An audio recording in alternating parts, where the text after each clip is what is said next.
याद में हम यहां आए हैं। उन्होंने अपनी पूरी जिंदगी कांग्रेस पार्टी को, महाराष्ट्र को, देश को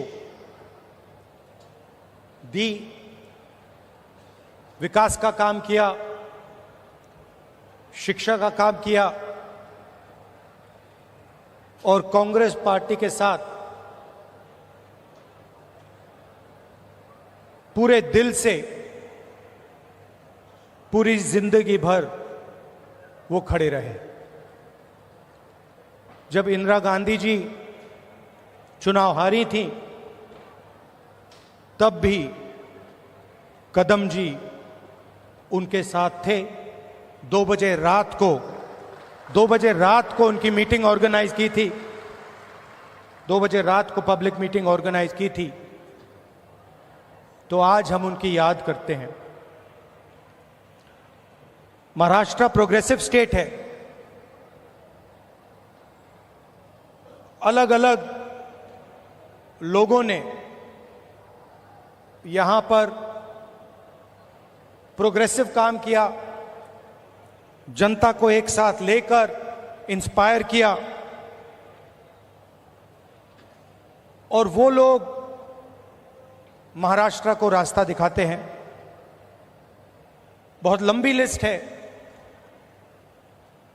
शिवाजी महाराज जी, शाहू महाराज जी, फूले जी, अंबेडकर जी, इन सब ने महाराष्ट्र को नहीं मगर पूरे देश को जीने का तरीका, प्रगति और इंस्पिरेशन दिया। और मैंने खारगे जी से आज कहा, कांग्रेस प्रेसिडेंट है तो अंदर की बात आपको बताता हूं। हम जैसे ही लैंड किए तो मैंने खारगे जी से कहा कि खारगे जी मैंने एक बात नोटिस की है। तो उन्होंने कहा क्या? मैंने कहा मैं आपके साथ कर्नाटक जाता हूं तो आप बहुत खुश हो जाते हो, जैसे ही आप जहाज से उतरते हो चेहरे पे मुस्कान होती है। मगर मैंने एक और बात देखी है, जब आप महाराष्ट्र आते हो तब भी आप बड़े खुश होते हो, आपके चेहरे पे मुस्कान होती है। तो 1 सेकंड में उन्होंने जवाब दिया, राहुल, महाराष्ट्र में कांग्रेस पार्टी की विचारधारा बहुत गहरी घुसी हुई है, इसलिए जब मैं यहां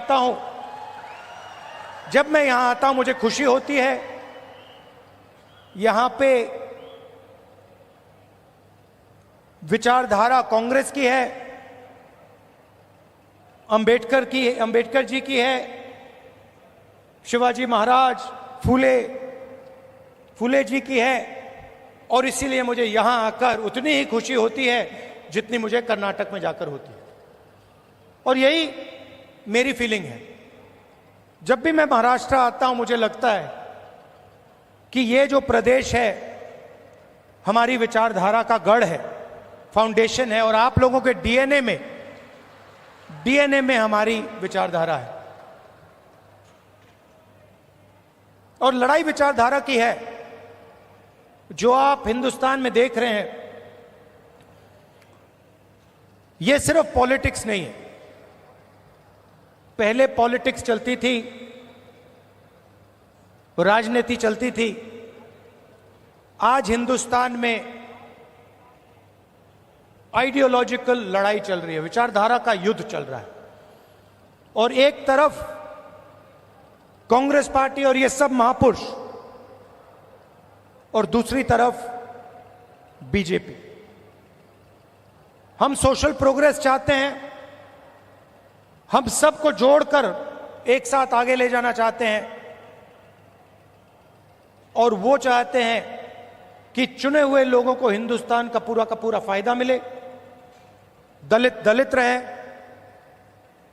पिछड़े लोग पिछड़े रहें, आदिवासी आदिवासी रहें और जो जात का ढांचा है वो वैसा का वैसा रहे। ये हम दोनों के बीच में लड़ाई है, और यह आपको पूरे देश में दिखेगी। वो नफरत फैलाते हैं, हिंसा फैलाते हैं, एक धर्म को दूसरे धर्म से लड़ाते हैं, एक जात को दूसरी जात से लड़ाते हैं, एक भाषा को दूसरी भाषा से लड़ाते हैं। मणिपुर देखिए, पहली बार हिंदुस्तान की हिस्ट्री में सिविल वॉर जैसा माहौल बना हुआ है, मगर आज तक 1.5 साल हो गया, आज तक हिंदुस्तान के प्रधानमंत्री मणिपुर नहीं गए, जा ही नहीं सकते, क्योंकि वहां पे बीजेपी के लोगों ने आग लगाई। तो ये लड़ाई चल रही है। भारत जोड़ो यात्रा में कन्याकुमारी से हम कश्मीर चले। लोग कहते हैं कि राहुल गांधी कन्याकुमारी से कश्मीर चला। नहीं, मैं अकेला नहीं चला था, लाखों लोग हमारे साथ कन्याकुमारी से कश्मीर चले थे। महाराष्ट्र में, केरल, तेलंगाना, उत्तर प्रदेश, मध्य प्रदेश, हर प्रदेश के लोग चले थे, और एक लक्ष्य था जो एक लाइन में हमने कह दिया, नफरत के बाजार में मोहब्बत की दुकान खोलनी। हमें नफरत की राजनीति नहीं चाहिए, नफरत का हिंदुस्तान नहीं चाहिए, हमें मोहब्बत की राजनीति चाहिए, मोहब्बत का हिंदुस्तान चाहिए। हम भाईचारा देखना चाहते हैं, हम एक दूसरे की इज्जत करना चाहते हैं। यह फर्क है। आप देखिए, देश के कोने कोने में ये लोग नफरत फैलाते हैं, और ये नई चीज नहीं है, ये सदियों से कर रहे हैं।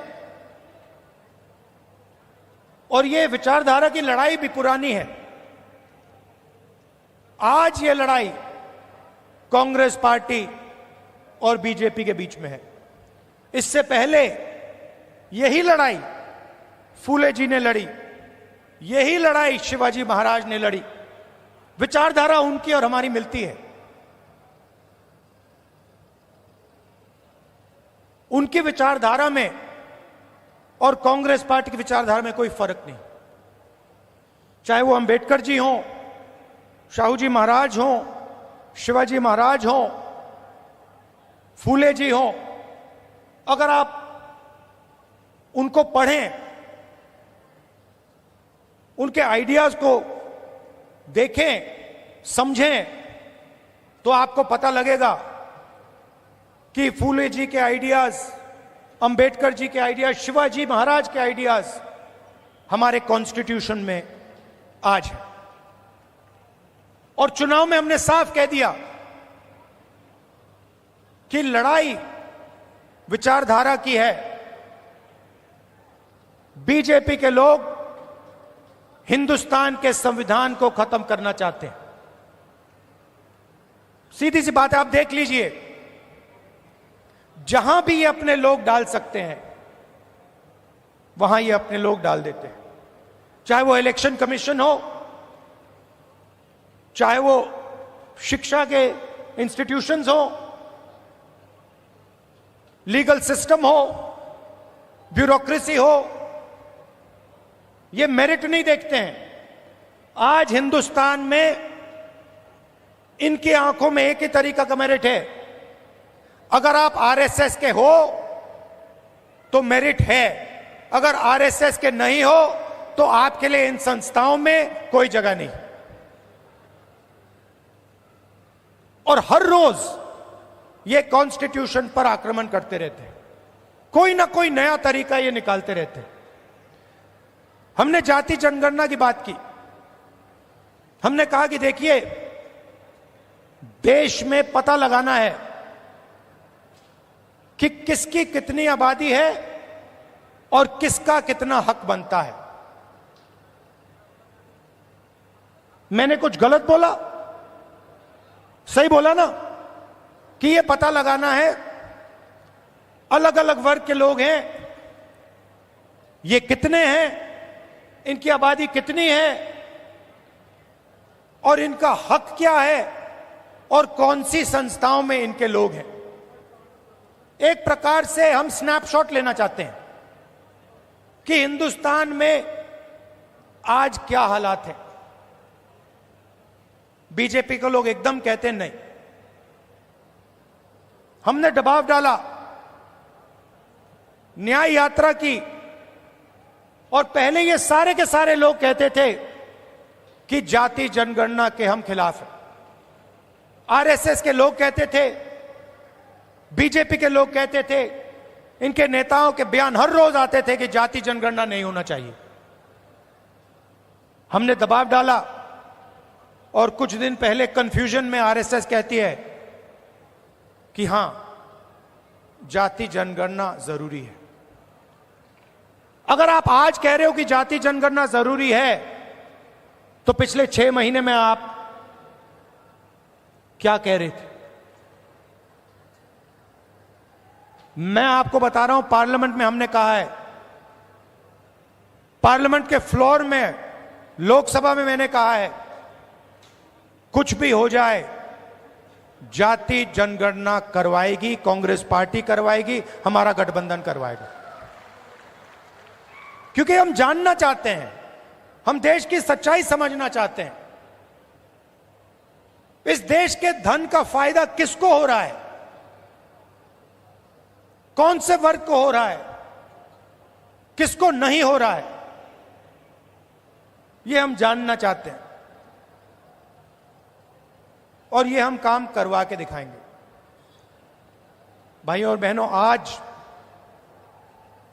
हमने कदम जी की मूर्ति का उद्घाटन किया और जब मैं वहां था, मैं सोच रहा था कि कदम जी ने 60 साल आपके साथ काम किया, ट्रांसपेरेंसी के साथ, मोहब्बत के साथ उन्होंने काम किया, ईमानदारी के साथ उन्होंने काम किया। 60 साल में उन्होंने आपसे कभी माफी नहीं मांगी। क्यों नहीं मांगी? क्योंकि जरूरत नहीं पड़ी। यह सच्चाई है। माफी वही मांगता है जो गलत काम करता है। जिसने गलती ही नहीं की, उसको माफी किस चीज की मांगनी है? यहां कुछ ही दिन पहले शिवाजी महाराज की मूर्ति बनाई गई और मैंने अखबार में पढ़ा कि प्रधानमंत्री ने कहा, मैं शिवाजी महाराज से माफी मांगता हूं। अब मैं ये समझना चाहता हूं, प्रधानमंत्री जी ने किस कारण माफी मांगी? अलग अलग कारण हो सकते हैं। पहला कारण हो सकता है कि ये जो मूर्ति थी, इसका कॉन्ट्रैक्ट आरएसएस के एक व्यक्ति को दी गई। पहला कारण यह हो सकता है। शायद प्रधानमंत्री जी कह रहे हैं कि नहीं, मैंने गलती की, मुझे ये कॉन्ट्रैक्ट आरएसएस के व्यक्ति को नहीं देनी थी, ये मुझे कॉन्ट्रैक्ट मेरिट पे देना था। शायद वो गलती हो सकती है। दूसरी गलती हो सकती है कि मूर्ति के बनने में भ्रष्टाचार हुआ, चोरी हुई।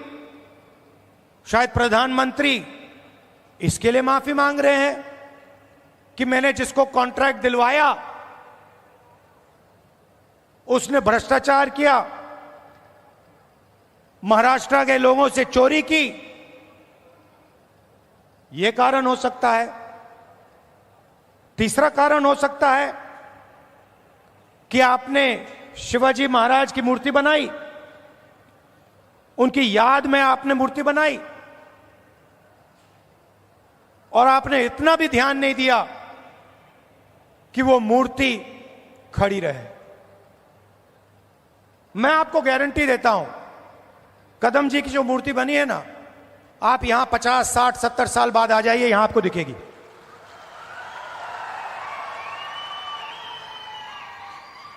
और शायद सबसे बड़े महापुरुष शिवाजी महाराज जी की मूर्ति बनती है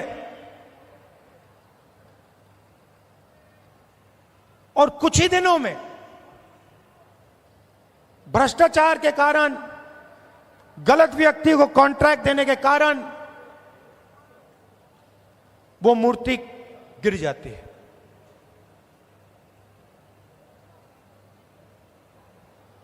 शिवाजी महाराज का अपमान किया है और प्रधानमंत्री को सिर्फ शिवाजी महाराज से माफी नहीं मांगनी चाहिए। अगर माफी मांग रहे हैं तो महाराष्ट्र के हर व्यक्ति से माफी मांगनी चाहिए और प्रधानमंत्री जी को यह भी समझाना चाहिए कि आप सिर्फ 2 लोगों की सरकार क्यों चलाते हो। जहां भी हम देखते हैं बड़े से बड़े कॉन्ट्रैक्ट अदानी और अंबानी जी को मिलते हैं। मैंने पार्लियामेंट में भाषण दिया। पार्लियामेंट में किसी का नाम लिया जा सकता है, मगर पहली बार मुझे कहा गया कि पार्लियामेंट हाउस में अपने भाषण में मैं अदानी और अंबानी का नाम नहीं ले सकता हूं। तो फिर मैंने कहा ठीक है भैया, आप चाहते हो कि मैं ना लूं, मुझे कुछ ना कुछ तो कहना पड़ेगा। अगर अंबानी अदानी नहीं चाहते हैं तो मैं कुछ और कह देता हूं। तो मैंने उनका नया नाम बनाया है A1 और A2।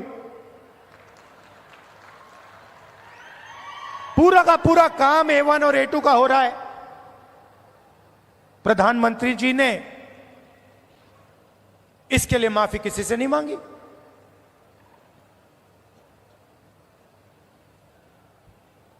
काले कानून आए, किसानों से उनका हक छीनने वाले कानून, 700 किसान शहीद हुए। हमने पार्लियामेंट में कहा कि 2 मिनट इनके लिए मौन रखा जाए। हमें कहा जाता है नहीं, ये शहीद नहीं है।